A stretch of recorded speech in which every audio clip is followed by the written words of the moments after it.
ஆற்காடு தொகுதி அதிமுக வேட்பாளர் எஸ்.எம். சுகுமார் மீது அவதூறு பரப்பிய நாதக மாநில நிர்வாகி மீது நடவடிக்கை எடுக்க கோரி அதிமுகவினர் ஆற்காடு நகர காவல் நிலையத்தில் புகார் தெரிவித்தனர்.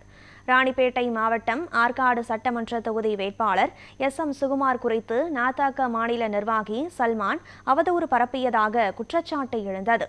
இதையடுத்து ஆற்காடு நகர அதிமுக செயலாளர் ஜிம் சங்கர் தலைமையில் அக்கட்சியினர் சிலர் காவல் நிலையத்தில் சல்மான் மீது புகார் தெரிவித்தனர். எஸ்.எம். சுகுமாரின் நற்பெயருக்கு களங்கம் விளைவிக்கும் வகையில் அவர் மீது ஆதாரமற்ற அவதூறுகளை பரப்பி வரும் சல்மான் மீது சட்ட ரீதியிலான நடவடிக்கை எடுக்க வேண்டும் என புகார் மனுவில் கூறப்பட்டுள்ளது.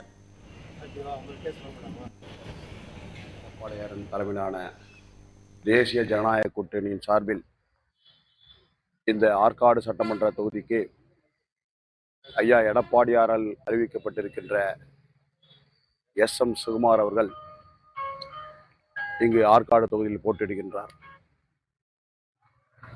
அந்த வேட்பாளர் அறிவித்தவுடனே இன்றைக்கு மக்களுக்கு அவருக்கு இந்த அதிமுக கட்சிக்கும் பேராதரவு இந்த தொகுதி முழுக்க தமிழகம் முழுக்க இருப்பது மக்கள் அறிவீர்கள்.